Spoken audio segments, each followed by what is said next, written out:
శ్రీ సాయినాథాయ నమః. శ్రీ సాయి సచ్చరిత్రము 47వ అధ్యాయం.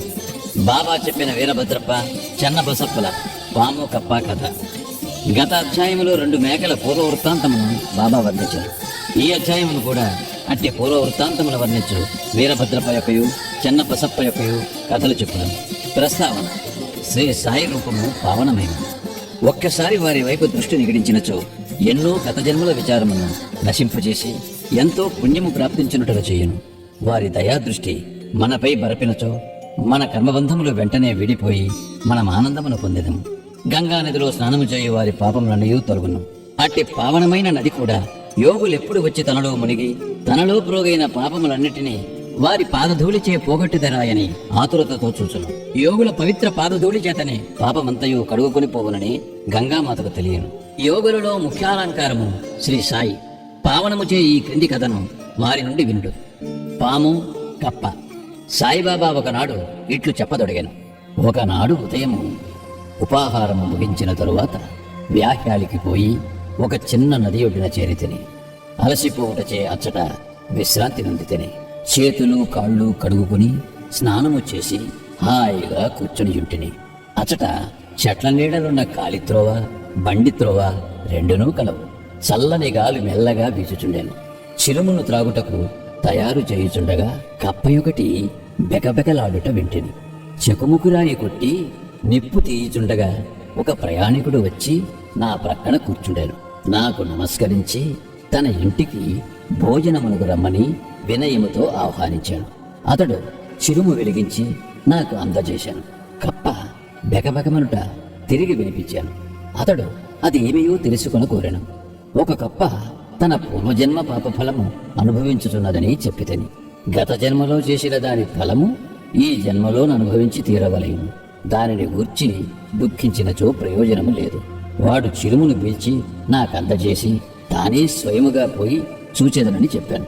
ఒక కప్ప పాముచే పట్టుకొనబడి అరుచుచుండెననియు గత జన్మలో రెండునూ దుర్మార్గులేగాన ఈ జన్మయందు గత జన్మ యొక్క పాపమును ఈ దేహముతో అనుభవించుచున్నవనియు చెప్పితని. అతడు బయటికి పోయి ఒక నల్లని పెద్ద పాము ఒక కప్పను నోటితో పట్టుకుని ఉండుట చూచెను. అతడు నా వద్దకు వచ్చి 10-12 నిమిషములలో పాము కప్పను మృంగునని చెప్పాను. నేను ఇట్లాంటిని లేదు, అట్లు జరగనే జరగదు. నేనే దాని తండ్రిని, రక్షకుడను. నేను ఇచ్చటనే ఉన్నాను. పాము చేత కప్ప నెట్లు తినిపించదను. నేనిక్కడ ఊరకనే ఉన్నానా? దాని నెట్లు విడిపించదను చూడు. చిలుము పీల్చిన పిమ్మట మేమా స్థలమునకు పోతుని. అతడు భయపడాను. నన్ను కూడా దగ్గరకు పోవద్దని హెచ్చరించాను. పాము మీద పడి కరుచునని వాని భయము. అతని మాట లెక్కించకయే నేను ముందుకు పోయి ఇట్లాంటిని. ఓ వీరభద్రప్ప, నీ శత్రువు చెన్నబసప్ప కప్పజన్మమెత్తి పశ్చాత్తాపపడుట లేదా? నీవు సర్పజన్మమెత్తినప్పటికీ వాని యందు శత్రుత్వము వహించి ఉన్నావా? సిగ్గులేదా? మీ ద్వేషములను విడిచి శాంతింపుడు. ఈ మాటలు విని ఆ సర్పము కప్పను వెంటనే విడిచి నీటిలో మునిగి అదృశ్యమయ్యాను. కప్ప కూడా గంతు వేసి చెట్ల పొదలలో దాగాను. బాటసారి ఆశ్చర్యపడాను. మీరన్న మాటలకు పాము కప్ప నెట్లు వదిలి అదృశ్యమయ్యాను. వీరభద్రప్ప ఎవరు? చెన్నబసప్ప ఎవరు? వారి శత్రుత్వమునకు కారణమేమి అని అతడు ప్రశ్నింపగా అతనితో కలిసి చెట్టు మొదటికి పోతిని. చిరుము కొన్ని పీల్పులు పీల్చి అతనికి వృత్తాంతమంతయు ఈ రీతిగా బోధించితిని. మా ఊరికి 4-5 మైళ్ళ దూరమున ఒక పురాతన శివాలయము కలదు. అది పాతబడి శిథిలమయ్యను. ఆ గ్రామములోని ప్రజలు దానిని మరామతు చేయుటకై కొంత ధనము ప్రోగు చేసిరి. కొంత పెద్ద మొత్తము ప్రోగైన పిమ్మట పూజ కొరకు తగిన ఏర్పాటు చేసిరి. మరామత్తు చేయుటకు అంచనా వేసిరి. ఊరిలోని ధనవంతుని కోశాధికారిగా నియమించి సర్వము అతని చేతిలో పెట్టిరి. లెక్కలను చక్కగా వ్రాయు బాధ్యత వానిపై పెట్టిరి. వాడు పరమ లోభి. దేవాలయము బాగు చేయుటకు చాలా తక్కువ వ్యయము చేశాను. దేవాలయములో ఏమీ అభివృద్ధి కనరాలేదు. అతడు ధనమంతయు ఖర్చు పెట్టాను. కొంత తాను మృంగెను. తన సొంత డబ్బు కొంచెమైనను దానికై వెచ్చించలేదు. తీయని మాటలు చెప్పువాడు. అభివృద్ధి కాకుండాకు ఏవో కారణములు చెప్పేవాడు. గ్రామస్తులు తిరిగి వాని వద్దకు పోయి అతడు సొంతముగా తగిన ధన సహాయము చేయని ఎడల మందిరము వృద్ధి కాదని చెప్పిరి. వాని అంచనా ప్రకారము పని సాగించవలసినదని చెప్పుచూ మరికొంత ద్రవ్యమును వసూలు చేసి అతనికిచ్చిరి. వాడా ధనమును పుచ్చుకొని పూర్వములనే ఊరక కూర్చుండాను. కొన్నాళ్ల పిమ్మట మహాదేవుడు వాని భార్యకు కలలో కనిపించి ఇట్లు చెప్పాను: నీవు లేచి దేవాలయపు శిఖరమును కట్టుము. నీవు ఖర్చు పెట్టిన దానికి 100 రెట్లు ఇచ్చెదను.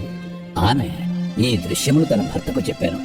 అది ధనము వ్యయమగుటకు హేతువగునేమో అని భయపడి ఎగతాళి చేయిచు అది ఉత్త స్వప్నమనియు దానిని నమ్మనవసరము లేదనియు, లేకున్నచో దేవుడు తనకు స్వప్నములో గనబడి యాల చెప్పలేదనియు, తాను మాత్రము దగ్గర లేకుండెనాయనియు, ఇది దుస్వప్నము వలె కనిపించుచున్నదనియు, భార్యాభర్తలకు విరోధము కల్పించున్నట్లా తోచుచున్నదనియు అతడు సమాధానము చెప్పాను. అందుచే ఆమె ఊరుకొనవలసి వచ్చాను. దాతలను బాధించి వసూలు చేయు పెద్ద మొత్తము చందాలయందు దేవునకు ఇష్టముండదు. భక్తితోనూ ప్రేమతోనూ మన్ననతోనూ ఇచ్చిన చిన్న చిన్న మొత్తములైన దైవం ఇష్టపడును. కొన్ని దినముల పిమ్మట దేవుడామెకు స్వప్నములో తిరిగి కనిపించి ఇట్లనెను: భర్త దగ్గరున్న చందాల గుర్చి చిగాకు చెందన అవసరము లేదు. దేవాలయము నిమిత్తము ఏమైనా వేము చేయమని అతని బలవంతము చేయవద్దు. నాకు కావలసినవి భక్తి మరియు సద్భావము. కాబట్టి నీకిష్టమున్న సొంతముదేదైనా ఇవ్వవలను. ఆమె తన భర్తతో సంప్రదించి తన తండ్రి తనకిచ్చిన బంగారు నగలు దానము చేయ నిశ్చయించెను. ఆ లోభి ఈ సంగతి విని చికాకు చెంది భగవంతుని కూడా మోసము చేయ నిశ్చయించుకొనెను. ఆమె నగలను ఎంతో తక్కువ ధర కట్టి 1000 రూపాయలకు తానే కొని నగదునకు బదులుగా ఒక పొలమును దేవదేయముగా నిచ్చాను. అందులకు భార్య సమ్మతించాను. ఆ పొలం వాని సొంతము కాదు, అది ఒక పేదరాలకు డుబ్కీయను నామెది. ఆమె దానిని 200 రూపాయలకు కుదువు పెట్టి ఉండెను. ఆమె దానిని తీర్చలేకపోయాను. ఆ టక్కరి లోభి తన భార్యను, డుబ్కీని, దైవమును అందరినీ మోసగించెను. ఆ నేల పనికిరానిది, సాగులో లేనిది, దాని విలువ చాలా తక్కువ, దాని వలన ఆదాయమేమీ లేదు. ఈ వ్యవహారం ఇట్లు సమాప్తి చెందాను. ఆ పొలమును పూజారి అధీనములో నుంచింది. అందులకతడు సంతసించాను. కొన్నాళ్లకు ఒక చిత్రము జరిగాను. గొప్ప తుఫాను సంభవించాను. కుంభవృష్టి కురిశాను. లోపి ఇంటికి పిడుగుపాటు తగిలి వాడు వాని భార్య చనిపోయాడు. డుక్కి కాలగతి చెందాను. తరువాతి జన్మలో ఆ లోబి మధురాపట్టణములో ఒక బ్రాహ్మణ కుటుంబంలో పుట్టి వీరభద్రప్పయ్యను పేరనుండాను. అతని భార్య పూజారి కుమార్తెగా జన్మించాను.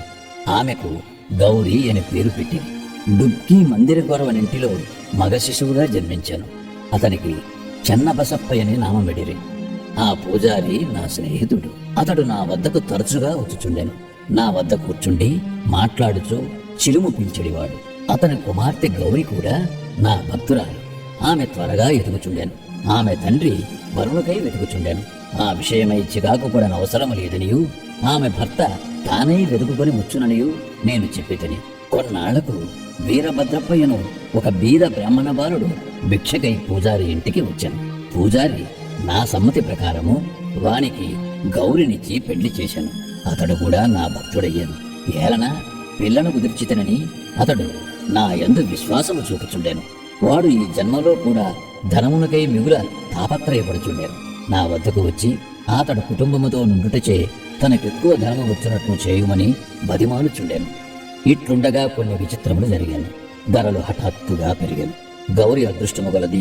పొలమునకు ధర పెరిగాను. కానుకగానిచ్చిన పొలము 1,00,000 రూపాయలు పండిడి. ఆమె ఆభరణముల విలువకు 100 రెట్లు వచ్చాను. అందులో సగము నగదుగా ఇచ్చింది. మిగతా దానిని 25 వాయిదాలలో ఒక్కొక్క వాయిదాకు 2,000 రూపాయల చొప్పున ఇచ్చుటకు నిశ్చయించిరి. అందుకందరూ సమ్మతించిరి. కానీ ధనమునకై తగవులాడిరి. సలహా కొరకు నా వద్దకు వచ్చిరి. ఆ ఆస్తి మహాదేవునిది కాబట్టి పూజారిది. పూజారికి కొడుకులు లేనందున సర్వ హక్కులు గౌరికి వచ్చాను. ఆమె సమ్మతి లేనిదే ఏమీ ఖర్చు చేయవద్దని చెప్పితిని.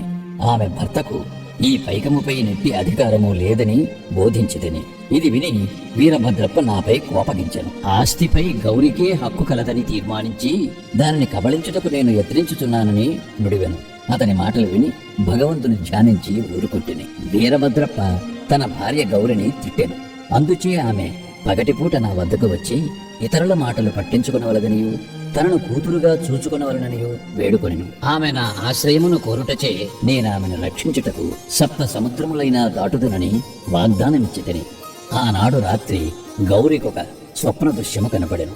మహాదేవుడు స్వప్నములో కనిపించి ఇట్ల నేను ధనమంతయు నీదే, ఎవరికి ఏమీయును ఇవ్వవలదు. చెన్న బసప్పతో సలహా చేసి దేవాలయపు మరామత్తు నిమిత్తము కొంత ఖర్చు చేయము.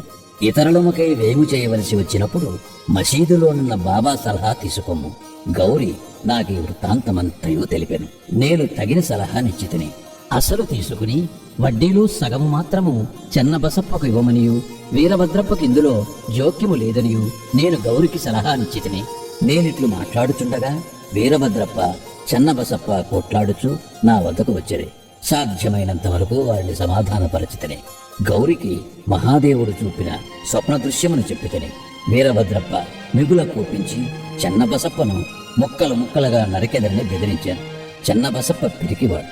వాడు నా పాదమును పట్టి నన్నే ఆశ్రయించాను. కోపిష్టి శత్రువు బారి నుండి కాపాడదనని నేను వానికి వాగ్దానము చేసితిని. కొంతకాలమునకు వీరభద్రప్ప చనిపోయి పాముగా జన్మించాను. చెన్నబసప్ప కూడా చనిపోయి కప్పగా జన్మించాను. చెన్నబసప్ప బెకబెకలాడుట విని నేను చేసిన వాగ్దానమును జ్ఞప్తికి తెచ్చుకొని ఇక్కడికి వచ్చి వానిని రక్షించి నా మాటను పాలించుకుంటుని. భగవంతుడు ఆపద సమయమందు భక్తులు రక్షించుటకై వారి వద్దకు పరిగెత్తును. భగవంతుడు నన్నిచటకు పంపి చెన్నబసప్పను రక్షించను. ఇదంతయు భగవంతుని లీల. నీతి. ఈ కథ వల్ల మనము నేర్చుకున్న నీతి ఏమనగా, ఎవరు చేసిన దానిని వారే అనుభవించవలను. ఇతరులతో గల సంబంధములన్నిటినీ బాధను కూడా అనుభవించవలను. తప్పించుకుని సాధనము లేదు. తనకెవరితోనైనా శత్రుత్వమున్న ఎడల దాని నుండి విముక్తిని పొందవలను. ఎవరికైనా ఏమైనా బాకీ ఉన్నా దానిని తీర్చివేయవలను. రుణము కాని శత్రుత్వ శేషము కాని ఉన్నచో దానికి తగిన బాధపడవలను. ధనమునందు పేరాస గల వానిని అది హీనస్థితికి తెచ్చును.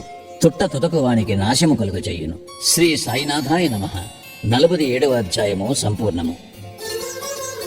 సద్గురు శ్రీ సాయినాథార్పణమస్తు. శుభం భవతు.